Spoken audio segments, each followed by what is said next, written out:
खून की प्यास। और उसके बाद वो जंगल एक बार फिर से सुमन की चीखों से गूंज उठा। लेकिन आज की रात सुमन की चीखों को सुनने वाला वहां पर कोई भी नहीं था। अगर वहां पर कोई मौजूद था तो बस हरिया, जो कि अब एक भेड़िए में बदल चुका था। सुमन के बालों को पकड़कर घसीटते हुए वो जंगल के बीचों बीच एक जगह पर ले जा रहा था। अगली सुबह गांव में। अरे भाई, पता नहीं क्या बात है, अपने गांव का हरिया किसान और उसकी पत्नी सुमन दोनों गायब हैं। दोनों का कोई अता पता नहीं। अरे कैसी बातें कर रहे हो भाई, ये कब हुआ है? अरे पूरे गांव में खबर फैली पड़ी है। कल रात को दोनों खेत की तरफ जा रहे थे, लेकिन लौटकर आए ही नहीं। तो हो सकता है अपने खेत पर होंगे। पूरा गांव ढूंढ कर आया है भाई। जानते हो क्या मिला वहां पर? क्या हुआ भाई? क्या मिला? बताओ हमें, क्या मिला? अरे हरिया की पत्नी सुमन के कपड़े पड़े हुए थे। शरीर का एक एक कपड़ा फटा हुआ झोपड़ी के बाहर पड़ा था, लेकिन दोनों पति पत्नी का कोई पता ठिकाना नहीं था। अरे भाई, लेकिन उसका जो दोस्त है ना रामू किसान, उससे पता करके आते हैं ना। अब तक तो दोनों साथ ही खेत पर जाया करते थे। हाँ, हमें उसके घर जाना चाहिए भाई। चलो चलो वहाँ चलते हैं, चलो। वो सारे लोग रामू के घर पर पहुंचते हैं। रामू अपने घर के बाहर बैठकर हुक्का पी रहा था। आज सारे के सारे लोग टोली बनाकर मेरे घर क्यों आ रहे हैं? क्या कोई मर गया क्या भाई? अरे कैसी बातें कर रहे हो? तुम्हारा सबसे अच्छा दोस्त हरिया और उसकी पत्नी गायब है और तुम यहाँ बैठकर हुक्का पिए जा रहे हो हैं?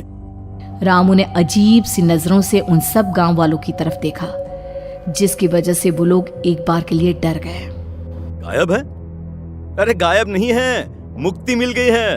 उन दोनों को मुक्ति मिली है। इस दुनिया में आकर हर इंसान पाप करता है और उसे उसके पापों के लिए मुक्ति मिलना बहुत जरूरी है। अरे ये कैसी बहकी बहकी बातें कर रहे हो भाई, हैं? और इसका चेहरा अजीब सा क्यों लग रहा है? लगता है दोस्त के मरने का गम बैठ गया है। पागल हो गया है शायद ये पागल। ये बात सुनते ही रामू चीख कर जोर से चिल्लाते हुए कहता है, पागल मैं नहीं हूँ, पागल तुम सब हो। और ये शैतानी जंगल अब तुम में से किसी को नहीं छोड़ने वाला, सबको खा जाएगा। याद रखना मेरी बात। शैतानी जंगल? कैसा शैतानी जंगल? लगता है रामू पागल हो चुका है। हमें यहाँ से चलना चाहिए भाई। चलो चलो चलो। तभी रामू की पत्नी बाहर आती है। नहीं, आप लोग इनकी बात का बुरा मत मानिए। 2 दिन पहले हरिया के साथ खेत पर गए थे। जब से वहाँ से आए हैं तब से ऐसी ही बातें कर रहे हैं। भगवान जाने ऐसा क्या देख लिया उन्होंने, खेत में कुछ भी बड़बड़ाते रहते हैं। लेकिन गांव के लोगों ने कमला की कोई बात नहीं सुनी और वो सब वहां से चले गए। रात अब धीरे धीरे ढलने लगी थी। तभी अचानक किसी ने धीमी सी आवाज में रामू को पुकारा। रामू, आ जाओ, मैं तुम्हारा इंतजार कर रहा हूँ। और सुनो, अपनी पत्नी को साथ लेकर आना, नहीं तो काम अधूरा रह जाएगा। ये आवाज सुनते ही रामू के चेहरे पर शैतानी मुस्कुराहट आ जाती है। वो धीमे कदमों से अपने घर के अंदर आता है। क्या हुआ? तबीयत ठीक है ना अब आपकी? मैं तुझे अपने साथ खेत पर ले जाने आया हूँ, चल। मैं तुम्हारे साथ कहीं नहीं जाने वाली। मुन्ना गहरी नींद में सो रहा है और उसे अकेला छोड़कर मैं तुम्हारे साथ खेत पर नहीं आ सकती। वैसे भी तुम्हारे उन खेतों में भगवान जाने कौन सा राक्षस घूम रहा है, मुझे तो डर लगता है। रामू गुस्से में दांत पीसता अपनी झोपड़ी से बाहर आ जाता है और कमला गहरी नींद में अपने बच्चे के साथ सो जाती है।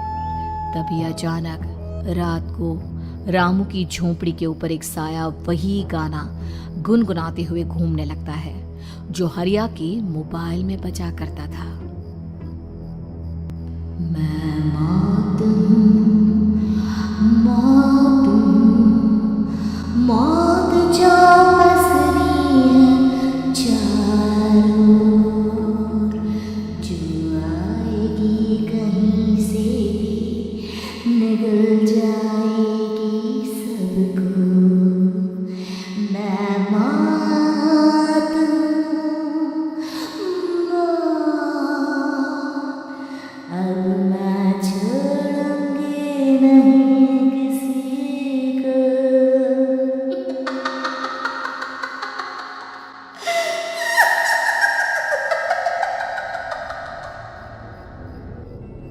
ये आवाज सुनकर रामू की पत्नी कमला की आंख खुलती है और वो देखती है कि उसका मुन्ना अपनी जगह से गायब था।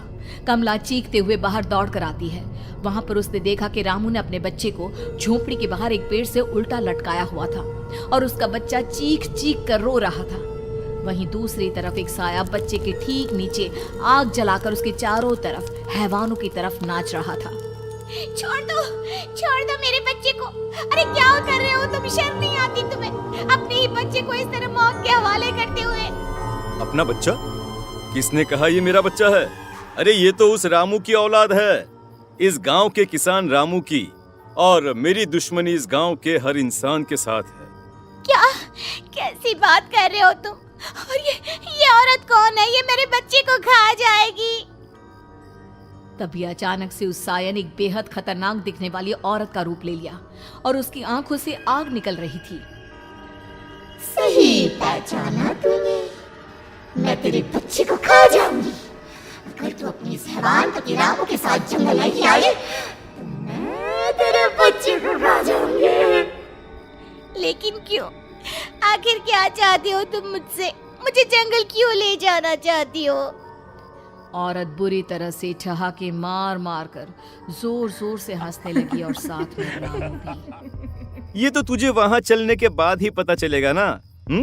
अगर तू नहीं आई तो थोड़ी देर में तेरा ये बच्चा आग में जलकर मर जाएगा। चल जल्दी। नहीं मेरे बच्चे को छोड़ दो। तुम जहाँ कहोगे मैं तुम्हारे साथ चलने के लिए तैयार हूँ। और उसके बाद उस बच्चे को झोपड़ी में लिटाकर आगे आगे वो साया चल रहा था और उसके पीछे पीछे रामू अपनी पत्नी के बाल पकड़कर उसे घसीटते हुए जंगल की तरफ ले गया। जंगल में जाने के बाद कितनी खूबसूरत हो तुम। आज की रात बस तुम और मैं एक दूसरे के साथ रहेंगे। मुझे तुमसे बहुत डर लग रहा है। तुम्हें क्या हो गया है? तुम तो बिल्कुल ठीक थे। वो होगा जो हमारे बीच होना चाहिए। तो आओ अपने आप को मेरे हवाले कर दो। कमला ने डर की वजह से अपनी दोनों आंखें कसकर बंद कर ली थी। रामू ने बुरी तरह से चीख कर कमला से कहा, आंखें खोलो अपनी और मेरी तरफ देखो। कमला ने जैसे ही अपनी आंखें खोली उसने देखा कि रामू एक खतरनाक खूनी हैवान में बदल चुका था। कौन हो तुम? जाने दो मुझे। क्या चाहते हो मुझसे? वही जो एक आदमी एक औरत से चाहता है। मैं तुम्हारा पति रामू नहीं बल्कि इस जंगल का एक भेड़िया हूँ, और आज की रात तुम्हारे खून से अपनी प्यास बुझा जाऊं। और उसके बाद वो जंगल कमला की दर्दनाक चीखों से गूंज उठा। अगली सुबह कमला के कपड़े भी जंगल में उसी तरह पाए गए जैसे कि सुमन के पाए गए थे। इस घटना के बाद पूरे गांव में दहशत का माहौल था। अपने माँ बाप की मौत और गांव में हो रहे इस तरह की घटनाओं की खबर सुनकर किशन शहर से गांव लौट आया था। अपने माँ बाप की बेदर्द मौत की वजह से वो बहुत परेशान था। तभी अचानक उसे अपने घर में खाट के नीचे पड़ा हुआ वो मोबाइल फोन मिला जो उसने अपने पापा हरिया को गिफ्ट किया था। अरे कितने प्यार से पापा के लिए मोबाइल फोन लेकर आया था। इसे एक दिन भी काम में नहीं ले पाए। और आखिर कौन है जो गांव में इस तरह की हत्याएं कर रहा है? क्या है इन सब के पीछे? क्या है? मुझे पता करना ही होगा, वरना एक दिन पूरा का पूरा गांव खाली हो जाएगा। इस गांव में एक भी जिंदा इंसान नहीं बचेगा। गांव के लोगों की मदद करने के इरादे से किशन अपने गांव से दूर एक दूसरे गांव में बहुत बड़े तांत्रिक के पास मिलने के लिए गया। तांत्रिक बाबा, अब आप ही कुछ उपाय बता सकते हैं। भगवान जाने हमारे गांव को किसकी नजर लग गई है। नजर नहीं लगी है, किसी ने तुम्हारे गांव को बद्दुआ दी है। किसी सताई हुई आत्मा का प्रकोप है और अब वो पूरे गांव में किसी को नहीं छोड़ेगी जब तक उसकी आत्मा को शांति नहीं मिल जाती। अरे लेकिन ऐसा कौन है बाबा? किसकी आत्मा है और कैसे मिलेगी उसे शांति? मौत है, मौत कहीं से भी आएगी और सबको निगल जाएगी। इससे बचने का सिर्फ एक ही उपाय है, लेकिन उस उपाय को करना आसान नहीं होगा। जो भी उस उपाय को करने की कोशिश करेगा उसकी जान जा सकती है।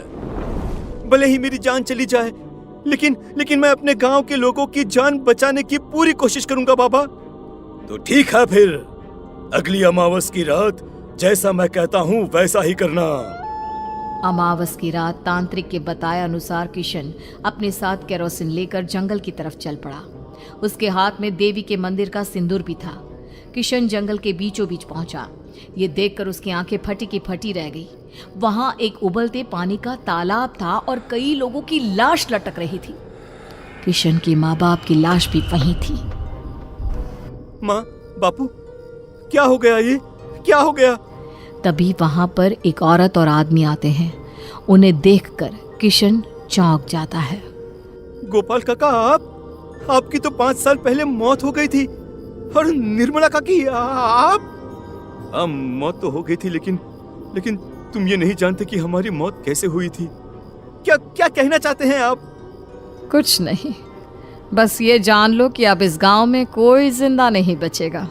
लेकिन क्यों काकी? क्योंकि 5 साल पहले इन गांव वालों ने मुझे डायन बताकर पत्थर मार मार के मार डाला। मेरी कोई गलती नहीं थी। गांव का एक बच्चा क्या लापता हुआ, सारा इल्जाम मेरी पत्नी पे डाल दिया। और जब मैंने निर्मला की जान बचाने की कोशिश की तो मुझे भी मार डाला। आपके साथ ये बहुत गलत हुआ काकी, लेकिन आप जो कर रहे हैं वो भी सही नहीं है ना? तुम यहाँ से चले जाओ वरना तुम भी नहीं बचोगे। हमारी आत्मा पिछले 5 साल से मुक्ति के लिए भटक रही है।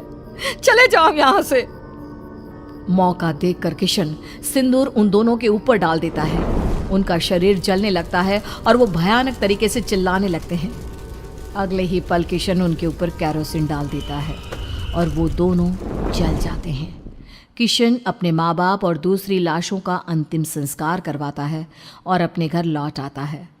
लेकिन वो अभी भी इस बात से अनजान है कि मोबाइल अभी भी बज रहा था। मैं मौत